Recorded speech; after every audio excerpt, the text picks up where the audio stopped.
আমি তো সরাসরি এই কথা বহুবার বলেছি, বিভিন্ন চ্যানেলে বলেছি, আমার লেখায় প্রায়শই বলেছি যে আমি একটা গণতান্ত্রিক মূল্যবোধ সম্পন্ন বাংলাদেশ চাই এবং সেই বাংলাদেশে একটা প্রপার সঠিক শিক্ষা ব্যবস্থা, স্বাস্থ্য ব্যবস্থা থাকবে এবং সত্যিকার অর্থে সিভিল সোসাইটি যেটাকে বলে আর কি, সিভিল সোসাইটিকে সবাই বাংলায় বলে সুশীল সমাজ, আমি সেটা মনে করি না।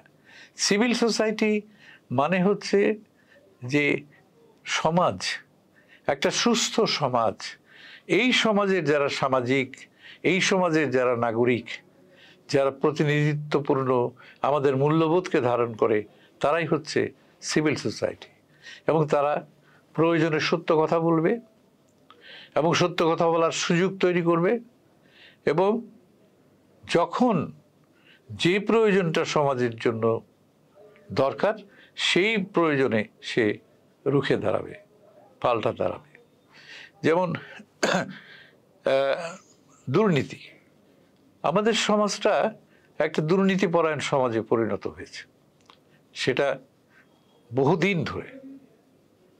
কোনো একটি সরকারকে, এই গত সরকার দীর্ঘ সময় ছিল, দীর্ঘ সময়ে তাদের দুর্নীতি করার সুযোগ তৈরি হয়েছে অনেক বেশি, কিন্তু তার আগের যে সরকার ছিল সেই সরকারগুলো জবাবদিহিতাটাকে নিশ্চিত করেনি।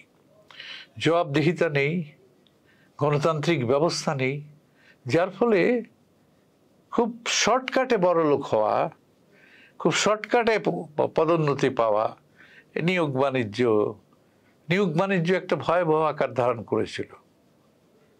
এবং আমি জানি না যে ভবিষ্যতেও এটা কি দাঁড়াবে, যে নিয়োগ বাণিজ্য, যে একটা স্কুল শিক্ষক যদি 20 লাখ টাকা ঘুষ দিয়ে শিক্ষকতা নেয়, তার মোরালিটি কি দাঁড়াবে, সে তার ছাত্রদের কি বলবে?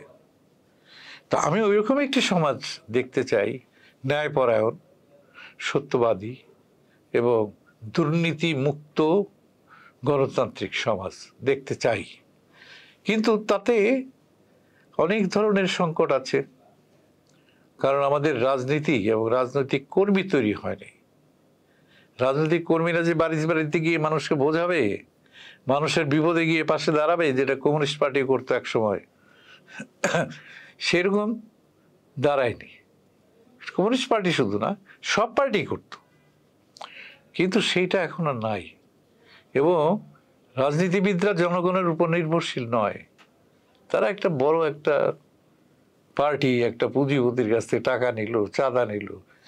এই চাঁদাবাজি আর একটা প্রবণতা, এই চাঁদাবাজির প্রবণতাও আমাদের একটা সামাজিক অবক্ষয়ের প্রধান কারণ। সেটাও হয়েছে, সেটা এখনো চলছে। এত বড় একটা মানে রক্তের বিনিময়ে এত বড় একটা পরিবর্তন হলো, কিন্তু চাঁদাবাজি তো বন্ধ হলো না। আজকে কি আমি বলতে পারবো যে আমি নিরাপদ? সমাজকে নিরাপদ করাটাও তো একটা বড় জিনিস, এটাও কিন্তু একটা গণতান্ত্রিক মূল্যবোধের অংশ। আমাকে ভাবতে হবে আমি দেশের নাগরিক এবং আমি নিরাপদ।